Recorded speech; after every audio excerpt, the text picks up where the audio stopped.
Alright, what is up, bros and gals? I have no gals, so bros.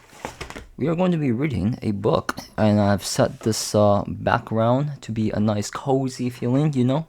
Look like that nice reading, because I'm going to be reading a book, something I haven't done in probably, well, no one gives a fuck, actually, now that I think about it.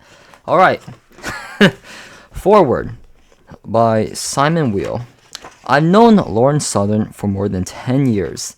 She has taken a variety of formal and guided courses with me in political studies, and over the years we've kept in touch, walking, talking, and exchanging thoughts.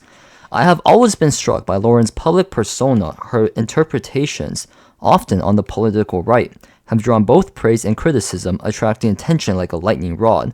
But I've also been deeply moved by the more introspective offstage Lauren, someone keenly aware that her public image tells only part of the story. This Lauren wrestles with the contradictions within the political right, yet remains critical of trendy progressivism. Her willingness to hold opposing views and tension in a polarized age raises a deeper question. In a world filled with so many cultural, religious, and political conflicts, how does anyone remain sane, let alone thoughtful? Some, like Voltaire's Candide, retreat into walled gardens. Others get caught in the noise, as T.S. Eliot once described, distraction from distraction by distraction. Still others never pause to think, simply following trends or ideologies without question.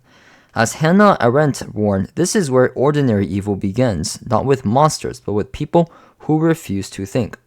Politics has always swung between extremes, left and right, progress and tradition. While the specific content changes, both sides often assume they're completely right and the other entirely wrong. Geoffrey Chaucer captured this dynamic in The Parliament of Fowls, where a motley of birds quarrel over love, hierarchy, choice, and power, each voice certain of its own truth. The problem is not new. What matters is how we respond to it now. Many bright and insightful young people start by aligning with political traditions of left or right. Over time, however, their uncritical allegiance often reveals the folly of such reductionist thinking, where people are treated as pawns in a political chess game. But what happens when someone wakes up from that ideological slumber? How does a thoughtful person who has seen much, maybe too much, fare forward, as Eliot urges, when the path ahead feels buried in a blinding whiteout? Shakespeare wrote, "All the world's a stage, and each of us plays a role." But what happens when the role becomes too consuming or the stage itself turns toxic? Who are we when we step off the stage and put the script aside? This kind of searching leads to rare, quiet places, silence, solitude, and a contemplative stance that runs counter to our hyperreactive culture. Sadly, many today fear or forget how to go there. In this book, it is the deeper, more reflective Lauren who comes into focus. This is part memoir, part meditation, a reckoning with the shallow, performative world of social media and the soul-draining culture that feeds on spectacle, outrage, and constant validation. Lauren has lived inside that world, surrounded by echo chambers and digital illusions. She knows how addictive and dehumanizing it can be. Now, having passed through it, she asks, what does it mean to live with depth, with presence, with wisdom? This is more than a book. It is a quiet call to wakefulness, a subtle manifesto for the dead souls of our time who still long to feel truly alive. If we are to escape the glittering cages of modern life, we must return to the great thinkers. Plato, Dante, Simon Weil, Hannah Arendt, Hesse, and Steen. Those who knew that truth is not loud and freedom is not performance. Lauren's story reveals the dangerous mix of ignorance and arrogance that poisons public discourse, yet it also gestures towards a better path, a road that still stretches ahead if only we have the courage to walk it. Alright, so this is Forward, written by a professor in political studies. Alright, so now we begin on to the real book, okay? And then, of course, she starts with a quote by some dude named Fyodor Dostoevsky. Above all, don't lie to yourself. The man who lies to himself and listens to his own lie comes to a point that he cannot distinguish the truth within him or around him, and so he loses all respect for himself and for others. And having no respect, he ceases to love. Alright, Chapter 1, The Present. I left my job in right-wing politics and signed up for a late-night art class in Vancouver last month, a reverse Hitler, if you will. I chuckled at the thought as I prepared my paints, ready to start working on shading my sweet potato again. Wait, what? Oh, shading my sweet potato? Okay. Honestly, it wasn't the art class itself that I found most challenging. Instead, it was the forced stillness and the moments of quiet it provided. It was grueling. I would have given anything for a 2x speed button on life. How long was this tutorial going to last? Seriously, can't we paint something more exciting than a vegetable? Slowing down was a skill I didn't have yet. The girl sitting at the canvas next to me kept insisting she recognized me from somewhere. Her family were refugees from Somalia. We got along well enough that she even offered to drive me to the bus stop after class. I often wondered if we would still connect so easily, if she knew who I really was. I told her I don't have social media. I hate lying, but out of self-preservation, I do it more than I like to admit. I'm used to using fake names everywhere I go. I don't get recognized often, but when I do, it's a problem. Especially in Canada, when the first Google search result on my name is a Wikipedia page claiming that I'm sympathetic to white supremacy and have been arrested under the Terrorism Act. Oh, that is so true, dude. You know what? Let me pause this real quick because I want to show you guys what that actually is, bro. Because if you just Google Lauren Southern right now, you will see her Wikipedia page. Lauren Southern, an alt-right who got arrested. She got arrested somewhere. So yeah, this is what her arrest. How do you spell arrested? Arrested. Oh, whatever. She got you know what I'm talking about. All right, let's go back.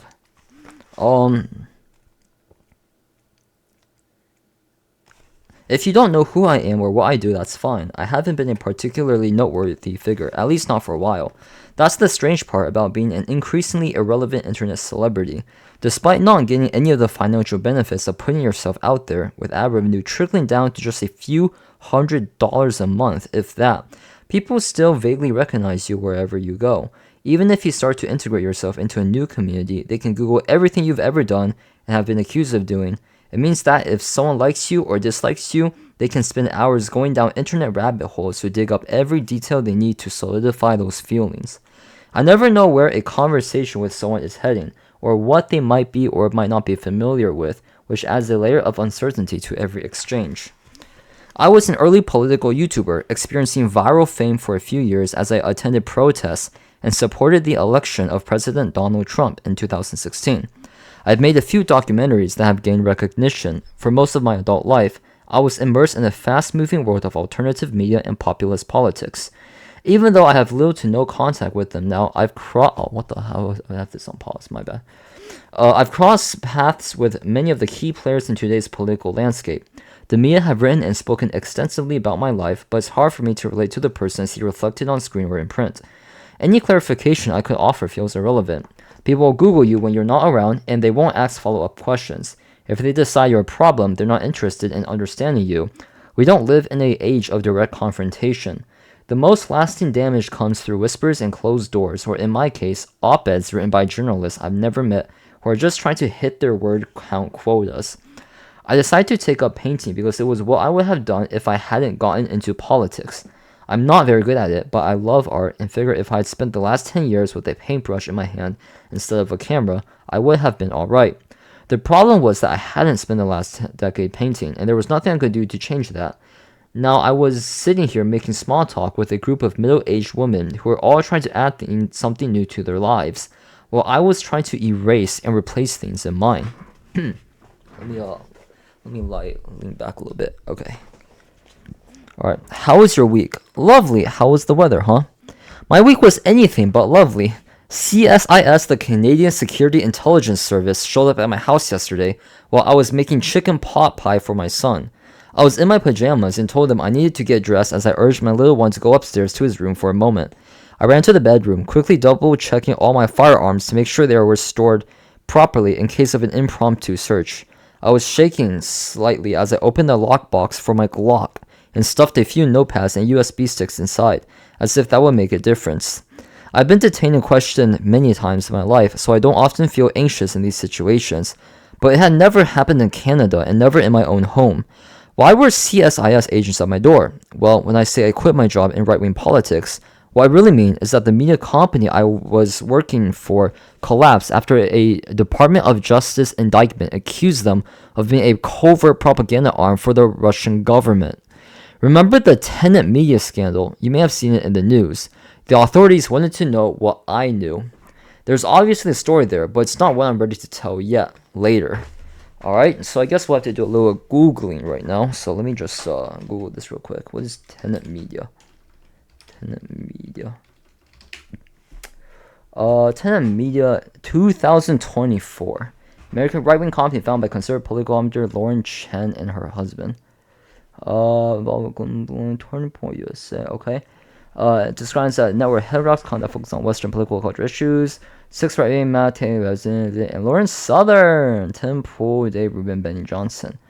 And into that, he trusts 2 Russian media executives and a $10 million scheme to illegally fund and influence to promote Russian propaganda. And then it got shut down after that. Okay, interesting. Initially, I had hoped painting would be therapeutic, a fresh start, at least a way to help me psychologically reboot. I wasn't deluded into thinking there was a booming job market for mediocre beginning painters. I just needed something that would remind me of who I was and what I could have been before politics. Wait, what? There's a booming job market for mediocre beginner painters? Bro, Ivan, come on, bro. A lifestyle and world that had gotten so out of hand I had to cease to understand it myself and no longer wanted anything to do with it. Instead, I found myself slipping into a new kind of delusion and madness. I wasn't just pretending to be someone online. Now I was pretending to be someone in real life. Either way, I was still pretending. The room spun around me as I listened to Eyes Without a Face by Billy Idol, dabbing more orange paint onto the canvas. My mind couldn't stop circling back to the events of the day before. They knew so much about me, about my life. How long had their surveillance been going on? What the hell was I doing here in this art class? I thought of one of my favorite scenes from The Sopranos, in which Christopher Moltisanti decides he wants to break free from his mafia life and become an artist. Questionably literate, he dreams of a future as a screenwriter, and his girlfriend Adriana signs him up for an acting class. When the instructor asks the class to perform a scene, Christopher is hesitant, but eventually joins in. It's an emotional scene between a father and a son. Suddenly, he finds himself sobbing, clinging to the legs of the man playing the father. The class watches, stunned by his raw, unexpected performance. One classmate even asks, "How did you make yourself cry like that?" Christopher wipes his tears away and bolts from the room. The next class, he stands up to perform a new scene. This time, he punches his classmate in the face and walks out. Someone has interrupted my reading session, bro. You have interrupted my reading session. Are you going to join and listen or not? Are you going to sample? You know what? Sure. Let me go sample. Stop. Alright. We continue where we left off at. Open the light. Alright. Let's see where we left off at. I thought of one of my favorite scenes from The Sopranos. Oh wait, no. Let's, It's an emotional scene between the father and son. Suddenly he finds himself sobbing, clinging to the legs of the man playing the father. The class watches, stunned by his raw, unexpected performance. One classmate even asks, "How do you make yourself cry like that?" Christopher wipes his tears away and bolts from the room. The next class, he stands up to perform a new scene.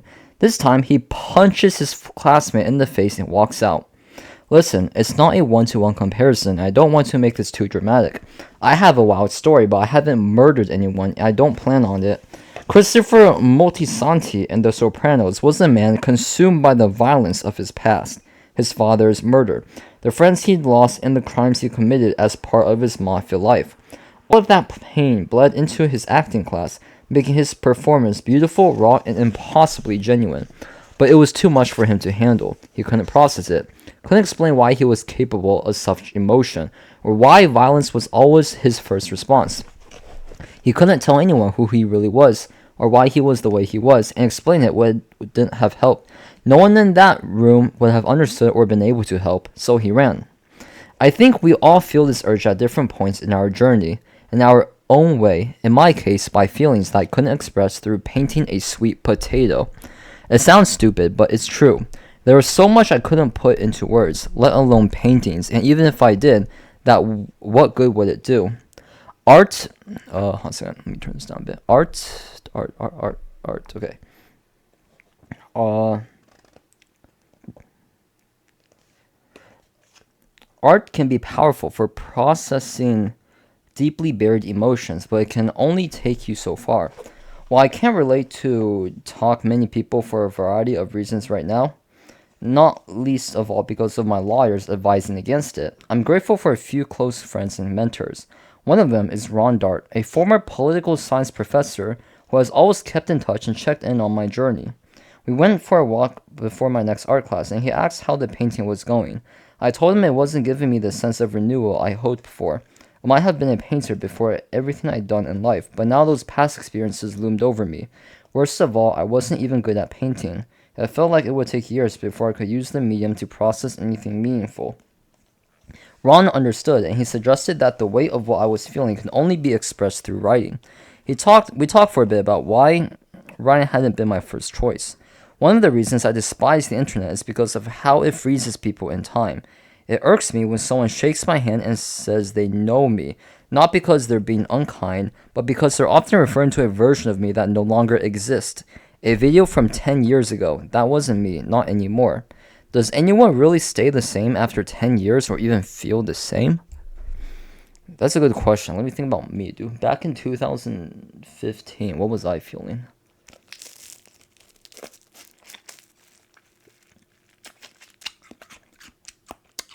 I forgot what I was doing in 2015.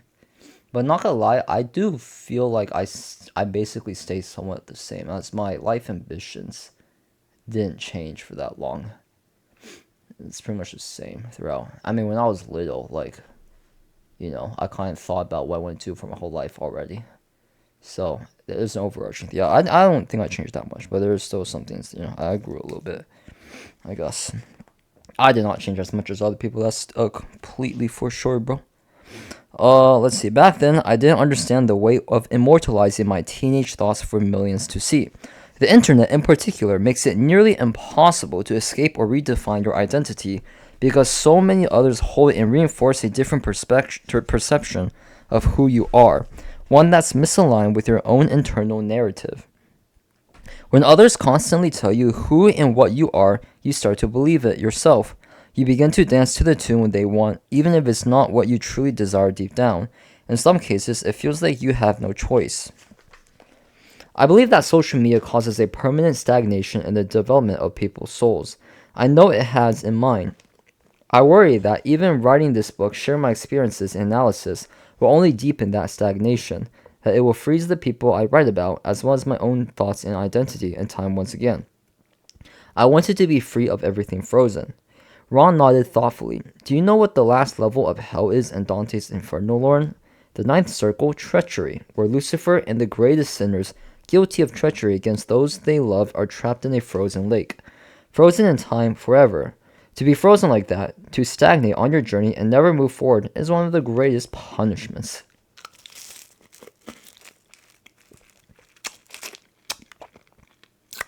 He might be right, dude. It's treachery, dude. That's like betrayal. Betrayal against what you, But betrayal itself is pretty bad. Art in its purest form is an abstraction of emotion and experience. The abstraction felt safer to me as a way to process what I was going through, but it isn't the gift I was given. I'm not sure I can help anyone, let alone myself, by abstracting my emotions or my analysis of the world. Extreme clarity and brutal honesty, as uncomfortable as they may be, might be the only things that can save any of us. So here I am writing my story down. I'm going to do my best to do so in a way that doesn't freeze people in time. I promise that every story I tell is true, but I may change names and minor identifying details to protect people's privacy. In fact, if a name isn't essential to the meaning of the story, I'd rather leave it out. I want to be clear. The individuals I write about may not be the same people as they were when these events happened. People change. That's the whole point of this journey. I think this story might resonate with you more than you expect, or maybe it won't. You might see glimpses of yourself in my decisions, or you might just decide I'm the villain of my own book. Still, I hope that somewhere in these pages you'll find a window into how someone else sees the world.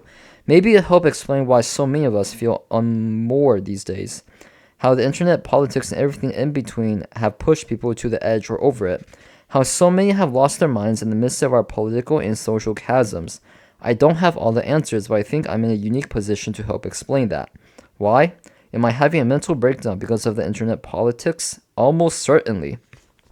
Hold on a second, I need to Google a word because there's a word I don't know. Damn, bro. Gotta get my English up there. What is it more, dude?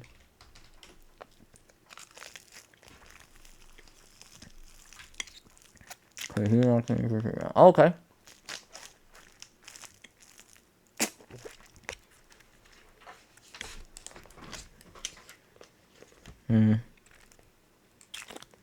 But I'm also the sanest I've ever been. I've realized that it's possible to have a reverse mental breakdown, where instead of sanity and clarity slipping away as you descend into madness, your delusions shatter, and all that's left is reality.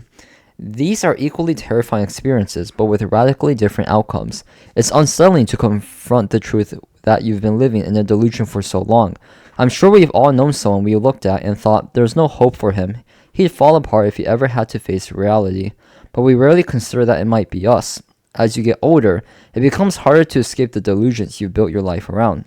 Your mental model for existence is what you rely on to move forward, make a living, maintain relationships, and even regulate your emotions and motivation to keep going. I've clung to my comfortable delusions for a long time, but reality has a way of forcing you to confront it. Pain is a powerful motivator, and when your way of thinking is fundamentally broken, life will keep serving you deeper pain until it pushes you to change. That is the essence of a reverse mental breakdown. It is the only type of breakdown worth embracing. I recently finished Good Boundaries and Goodbyes by Elisa TerKeurst, and one quote resonated with me deeply. Mental health is a commitment to reality at all costs. If that's true, then I'm not sure there's a single person working in politics today who is mentally healthy. And in fact, I believe the job itself demands that you disconnect from reality, because to commit to reality would mean abandoning your cause. And that's where I find myself now, caught between loyalty to the cause and a commitment to reality. This book isn't about left or right, it's about people, about how we think, break, and maybe find our way back to something real. I'm sure there will be moments that resonate with my former right-wing audience and make them laugh out loud. I'm just as sure there will be stories that lead strict leftists to say, see, I knew they were full of it. That's fine. This book isn't meant to be comfortable for anyone. It's meant to be honest, because it's my story, the only one I can tell. It's been a strange life, and the strangest parts are the ones I've never spoken about, some of which are finally here. By examining the small decisions that compromise my soul and the justifications I once held for my own failings, perhaps I can begin to understand how we all arrived at this place. A world of internet addicts like me, increasingly detached from real and meaningful relationships and communities right in front of us, consumed by our insatiable need for dopamine, validation, and distraction, while the things that truly matter slip farther and farther away. I never made it to my last art class. My paintings are most likely sitting in some cupboard or discarded in a trash bin somewhere. It's probably for the best. It's time to put my efforts into something I can do better. Writing this story. To myself and even to those who have committed the worst deeds I've seen. I hope your journey takes you to greener pastures of the soul. Alright, that's chapter 1.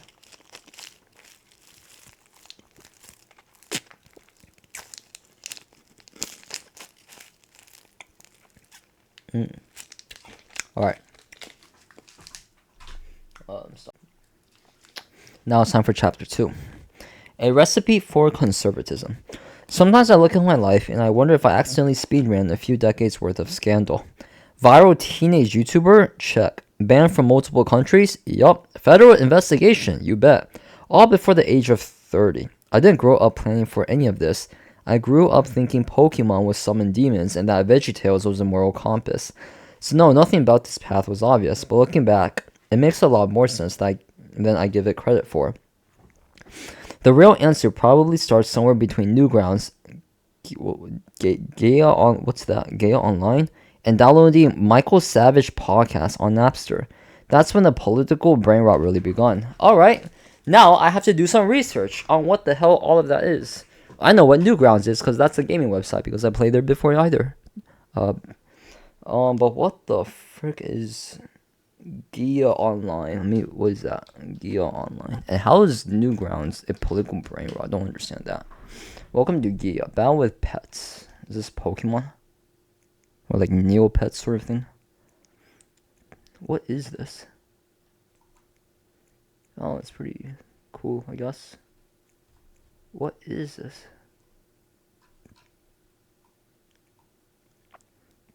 Oh, okay. So it looks kind of like the Gacha. What about Michael Savage podcast? Savage. But I'm like that. Chud Jack. Who wants knowledge? What's this? The Savage Nation. Huh. Okay. Alright. Back to this. But let's rewind to pre-brain rot Lauren. My parents came from working class backgrounds shaped by abandonment, addiction, and abuse. As a kid, I thought it was normal to have more grandparents than you can count. Step-grandparents, ones you never met, like my mom's biological father, who was, by all accounts, a monster.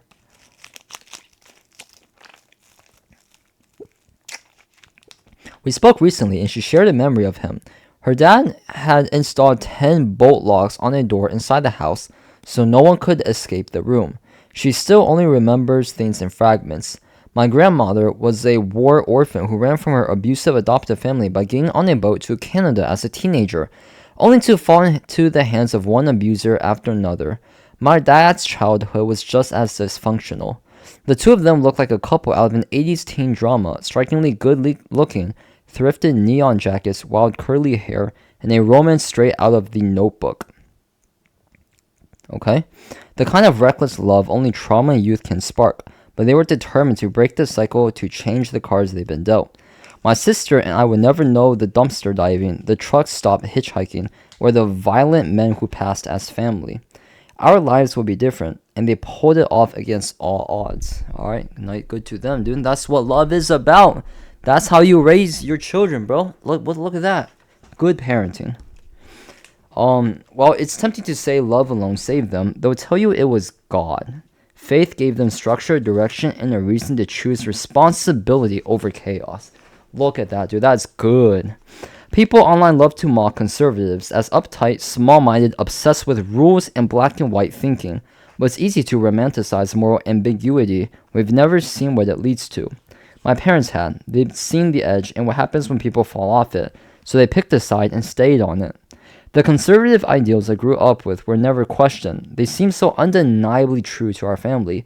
Shaped by my parents' life experience, I could spend 8 hours a day at school absorbing progressive ideas, but all the effort my teachers put into them would just become the punchline at our family dinner table that night. Of course, I didn't fully understand what made my parents so conservative back then.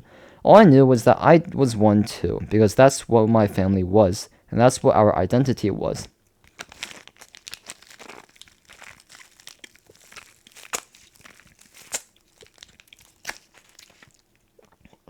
This little bliss of absolute agreement didn't last forever, though. My spawn rebellion began through literature.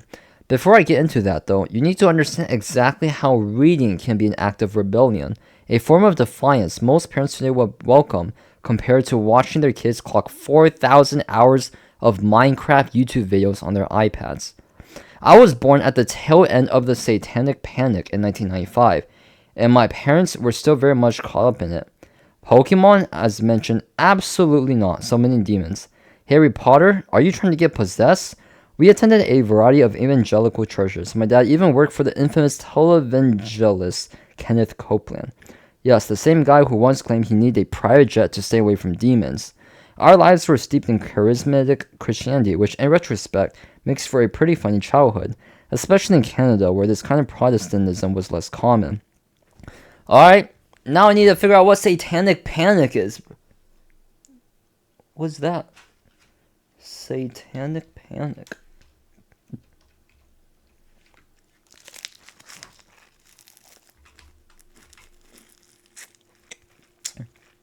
Oh, bro, it sounds like the like satanic pedophile ring we have nowadays with the elites conspiracy theory. Or something, or like, whatever conspiracy theory goes around nowadays. So this is what they had back then: satanic ritual abuse.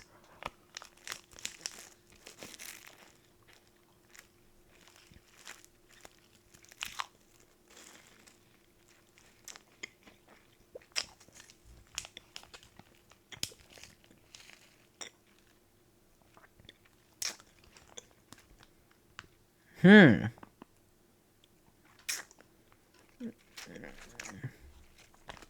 it went back all the way back then. That's so weird, dude. Witch. Okay. Satanic Panic, bro. That's what it's called back then. Guess it continues on today. Most kids who are afraid of monsters under their beds are reassured that monsters aren't real. As an evangelical, though, those monsters were very real, and they were likely demons because you had done something wrong. I was plagued with nightmares as a young girl and dreaded sleeping. I saw demons everywhere and in everything. Worst of all, when I attended Sunday school, we would learn and practice our spiritual gifts. I distinctly remember lessons on speaking to angels or speaking in tongues. If you didn't grow up charismatic or Pentecostal, tongues is essentially a spontaneous, unintelligible language that flows out of you as a gift from God. Apparently, this church hadn't gotten that memo yet. The memo that, even within a biblical context, is not something you can teach, especially not to elementary school kids. Bro, this sounds like Yujoyi, not gonna lie. Yujoyi, bro, I thought Yujoyi was just some, random crap that no one really did except for some people. But, bro, in here, they do it. It's Yujoyi, isn't it? I would mumble a variety of gibberish words under my breath, often repetitions of fruit. Watermelon was a personal favorite, while closing my eyes and sneaking glances at the other children. They seemed so confident, speaking fluently and effortlessly, while I was just trying to make sense of the strange sounds coming out of my mouth. From my perspective, I was monumentally screwed. Great, there were demons under my bed, and I couldn't even communicate with the angels like everyone else. What was I doing? I want to make it clear that now my parents attend a very lovely non-denominational church and are capable of having a good chuckle at some of their own youthful experiences with Christianity. They were doing their best to find guidance in a life where they had received very little from their childhoods, and yes, they took some odd paths here and there. The version of evangelical faith I grew up with didn't stifle my curiosity, it supercharged it. Everything taboo fascinated me, mostly because I never really felt like I fit in with what was considered acceptable. Library trips with my dad were the highlight of my week. I couldn't live off Adventures in Odyssey cassette tapes forever. I'd haul stacks of books to the basement and read for hours, carefully avoiding anything with magic, at least in front of my parents. The first time I snuck home Green Rider by Kristen Britton, I felt sick with guilt. It was full of wizards and spells. I hadn't told them. That night when the nightmares came, I genuinely wondered if I'd summoned demons through the very pages. Bro, what? Why? Alright, so this person was a nerd back then, basically. She enjoyed reading. I guess that's what, parents wanted you to do back then, but... okay. Nevertheless, I nearly burst with excitement and curiosity when I discovered my sister had been sneaking books home as well. One of her secret treasures was a copy of Harry Potter and the Philosopher's Stone, hidden in her room among Jonas Brothers posters and memorabilia. I committed a double crime when I borrowed it from her and read it under my covers by flashlight. I was in love with fantasy stories. I wanted to live in those magical worlds to escape into them forever. I couldn't get enough. Eventually, as we got older, my parents loosened their grip on what we were allowed to read and watch. Entering other worlds became something we did together. We'd record Lost on the DVR and sprint to the kitchen for popcorn during commercials. My parents both worked full-time, so those nights weren't as common as we would have liked. When my dad did have time to relax, he turned on the news. The rules around entertainment softened, but the politics stayed rigid. The day began and ended with Fox News. The talking heads and their culture were bullet points and moral certainties, offered the kind of ideological structure that my parents had never really been given. I would often join my dad in the mornings and evenings to watch Fox News. The channel launched in 1996, just 1 year after I was born. I probably took my first steps being serenaded by the voice of Sean Hannity. Over time, I started to enjoy it too. Glenn Beck, Dennis Prager, Bill O'Reilly, the background noise of my childhood. As I entered my early teens, I began craving something different, something that still made sense and that pushed boundaries. I was particularly drawn to Red Eye, a weird offbeat Fox News show that aired at 3 a.m., hosted by then unknown Greg Gutfeld. My dad would record it on DVR and sneak downstairs late at night to watch, sinking into the recliner with that familiar thrill of doing something vaguely forbidden. When I say forbidden, I'm not exaggerating. There's no way Red Eye would be allowed to air today. I'm pretty sure it only survived because no one in Fox News HR was awake at 3 a.m. to notice. Gutfeld had a recurring bit where he read creepily flirtatious letters to a fictional 14-year-old fan, and commentator Andy Levi would play along, pretending the show itself didn't exist. During commercial breaks, the guests would scatter, and Levi would deadpan questions to gut feel, like what guest, what show, implying they were actually in a private therapy session. It was surreal, self-aware, and gleefully inappropriate, and to teenage me, it felt like electricity. Canadian commentator Gavin McInnes had a bit where he'd convulse dramatically, pretending his earpiece was electrocuting him every time someone criticized Israel.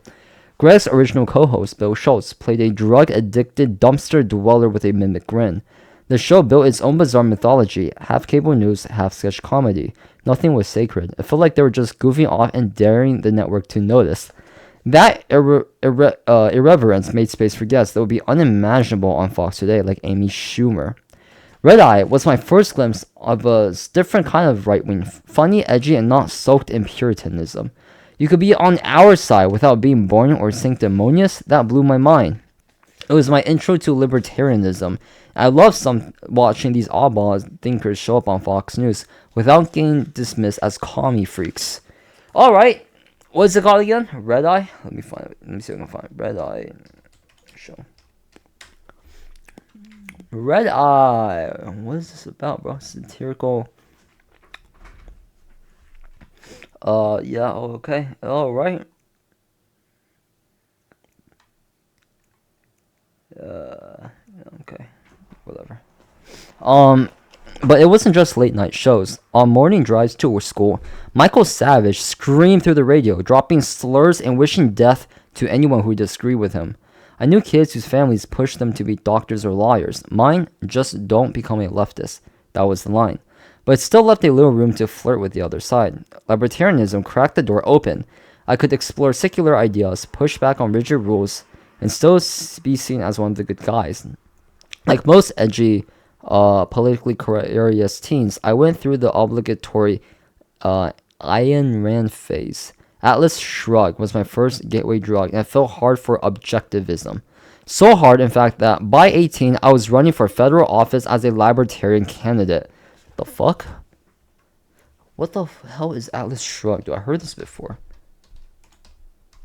I don't know why my friend was obsessed with this at the time. What is this? Atlas Shrugged?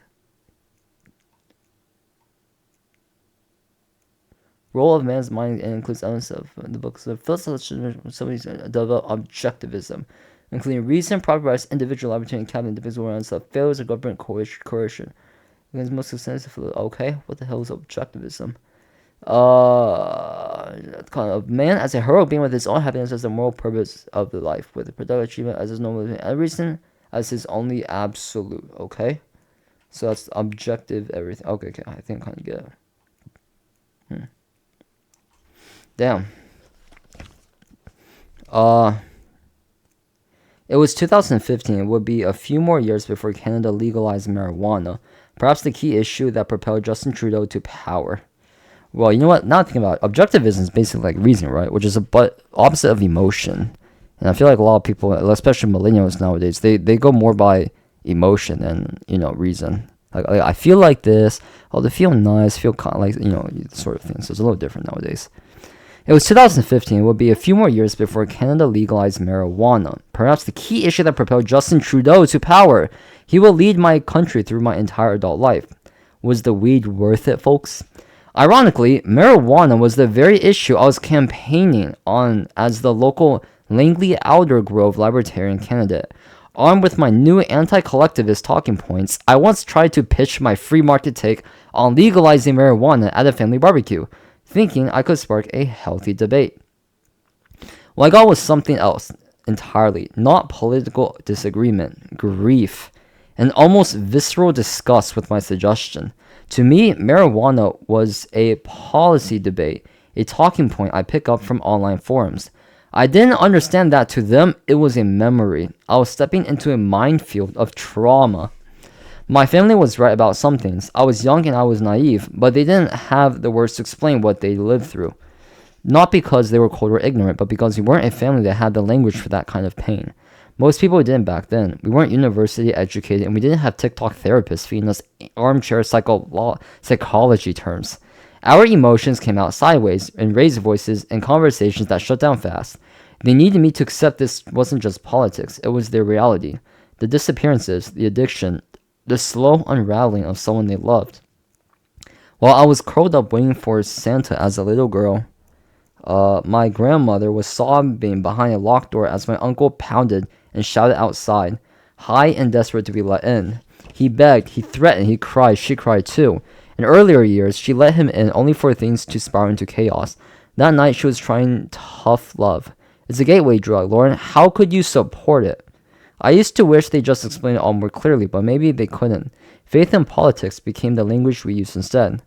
It didn't always fix things, but gave my family something to hold on, and honestly, I couldn't blame them for resenting progressive policies. In a lot of ways, it made sense. This is... Alright, I'm just gonna say something right here. Language, dude. The way language is used nowadays, is a big part of how we think today, right? For example, right now when we use language, even us young people, we use like brain rot terms, alright? We use brain rot terms when we talk, and you understand each other, but our brains are so brain rot nowadays. But we have terms. We have a bunch of terms for things we understand.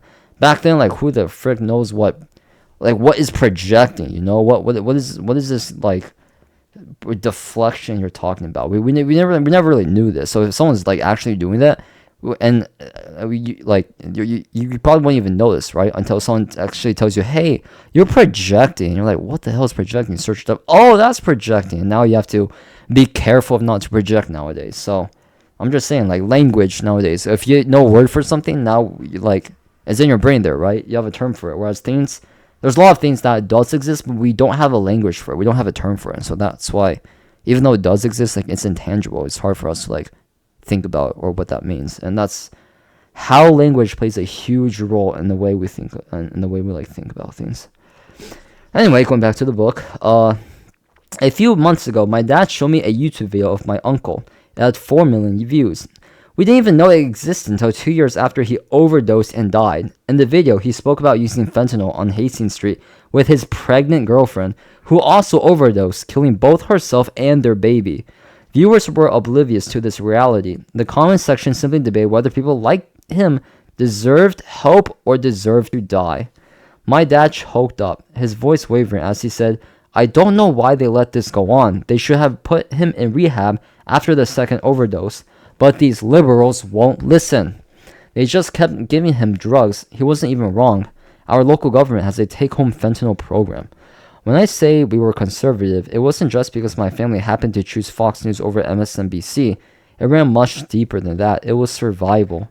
I'll offer plenty of critiques of conservatism in this book, but I don't think critique means much unless you first understand what gives something strength and value. Yes, repression can go too far. Bottled up pain turns into all kinds of dysfunction, but self-pity can be just as damaging. The conservatism of my parents' generation didn't allow for that. You got up, made it work, and drew water from a stone if you had to. No one was coming to save you, well, except God. That's where their faith came in. They believed God could give you the strength to do what you couldn't do alone. It's what helped them break the cycles they were born into. They made real sacrifices to pass that faith on to us, sending my sister and me to a Christian private school, even if it meant clipping coupons while others' families didn't have to think twice. I don't know exactly what it did to my perspective, but being the poorest of the rich kid was a strange and isolating experience. You couldn't really complain about it because you were still in an incredibly privileged position compared to most. Yet the stark disparity of wealth you witness leaves a mark on your sense of self and reality. You never truly fit in, and there's nothing you can do to socially change that. You're just left somewhat flabbergasted when you see your friends getting ponies for their birthday, while you're sitting in detention because your parents bought Value Village socks or buttons up instead of uniform store brand. Detention was a big part of my childhood. At my school, it meant being stuck in a closet-sized room inside the principal's office. The walls were beige and the desks were built entirely into the wall. I sat there for hours, fidgeting in my play blue skirt, tracing curse words and crusted gum under the desk, while the secretary just sat just outside the door, listening to make sure I didn't try to sneak out. Sometimes they make me write lines. Bro, this is stupid, dude. I don't know why we punish kids like this.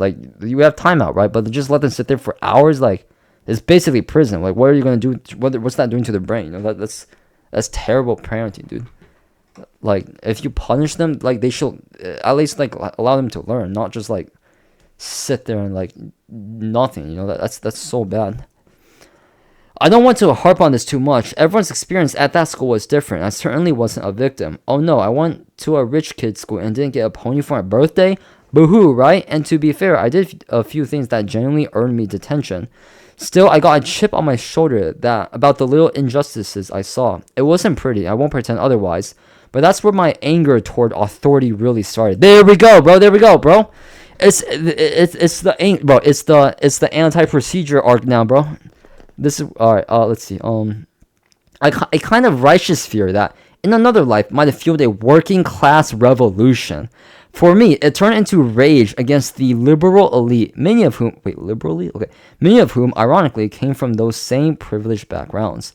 All of this came to a head in 2008 when my parents finally agreed to my pleas to attend public school for grade 9. The change was cataclysmic. At my private Christian school, public school wasn't just lesser, it was basically seen as joining a gang. We used to swap stories about it, like kids telling ghost tales around a campfire. If someone transferred in from public school, it was like a hardened criminal had been released into the system. I didn't know what to expect, and the wilder myths didn't hold up, but the difference in education quality absolutely did. I went from nearly failing every class to the honor roll my first year. Though I promptly coasted after realizing what counted as effort, most people couldn't begin to grasp the gap between private and public schooling. It's staggering. If they really understood it, there would be riots, but critique gets shut down from both sides. The right undervalues education and teachers, while the left turns classrooms into struggle sessions that practically beg to be mocked. My respect goes to the teachers who care and do their best despite it all. The culture shifted too. I didn't even go to a rough public school. It was relatively nice, which made the gap feel even more surreal. There was a boy who used to make fun of me for being a virgin, a joke that probably would have gotten him expelled at my previous school. I felt more socially awkward than ever before, trying to stay connected to my roots. I even started a Bible study group with my friends between classes early on. People thought it was weird, of course, but honestly, most of my public school peers were kinder and more grounded than what I'd seen in private school. I caught the tail end of that 90s era culture where everyone got roasted. Racial jokes, sexist jabs, Call of Duty lobby nonsense, but it came from a place of affection, not hate. No one actually thought I belonged in the kitchen, they just knew I clapped back. The most offensive jokes often came from the most diverse friend groups. I often became more grounded about my family's finances. We weren't rich, but we had a nice home. Meanwhile, I now had friends who lived in trailers, but even then, no one really cared about those differences. Life felt like the world was overall a decent and loving place. Public school felt like where I was meant to be. But that perception started to crack as I went deeper into my internet and literature rabbit holes. By grade 11, I was binging PragerU videos and reading Mugged by Ann Coulter, wide-eyed soaking in this narrative about racial hatred and the anti-white agenda. My first school was Surrey, BC, a neighborhood that's now nearly 45% immigrant. It felt fragmented in ways I didn't fully understand at the time. There were moments that stuck with me, like when students would switch to their native languages to say something behind the backs of English-speaking classmates, often followed by laughter, or driving through parts of Surrey and noticing entire neighborhoods where no one seemed to look like me anymore. Then we moved to Langley. It was only a short drive away, but it felt like a different world. There were still people from various different ethnic backgrounds, but we were all very obviously Canadian in our cultural language and social dynamics. The contrast left me with questions I didn't yet know how to ask. I just knew something felt different. Honestly, I might have grown out of my political rabbit holes if it hadn't all coincided so closely with my real-life experiences. Not to mention the broader shift in the early 2010s. The offbeat, offensive humor of the 90s and 100s or 2000s was giving way to a new era of postmodern deconstructionism, and late millennials like me were right in the middle of it. My senior year, my school had introduced Social Justice 12. It was the first time such a course had been offered in the Canadian public system. And I was one of the first students to go through it. Suddenly, I was learning that white people were inherently privileged, and men were basically to blame for everything. Teenage me was livid, and Coulter started looking less like a pundit and more like a prophet as I dragged her book to class comparing notes. My family's history of abuse and poverty didn't fit the white privilege narrative being taught. Not to mention, in my diverse private school, the wealthiest students weren't white, most were international. I vividly remember an Indian girl in 8th grade bragging about how many slaves her family had back home. And the idea that white men were inherently oppressive, that just didn't square with my dad. The guy who made pirate scavenger hunts for my sister and me as little girls and spent whole summer days blowing up balloons for water fights. Between the school propaganda and the media I was immersed in, I found myself in a perfect storm of opposing forces that lit a political fire in me, a desire to make sense of the disconnect. Like most teens, it began with assembling a personal identity, something that could explain why I felt so out of place and what side I was on. With no deep family or cultural history to anchor me, I clung to what I did have, being working class, white, and religious. It was like I'd been pre-sorted into right-wing politics. The media just made it feel inevitable. So no, they don't make right-wing blonde e-celebrities in their lab somewhere. In my case, the formula was just thousands of hours of Fox News instead of CoComelon. Exposure to wealth disparity, evangelical religion, and way too many limitless digital rabbit holes. You can laugh at that, I certainly do. It's not the origin story I would have chosen for myself, but it's the one I've got. And hey, I was deeply loved. Not enough kids get to say that. It gave me a unique perspective on the world, even if it came with some catastrophic blind spots. Whew, that's chapter 2 done.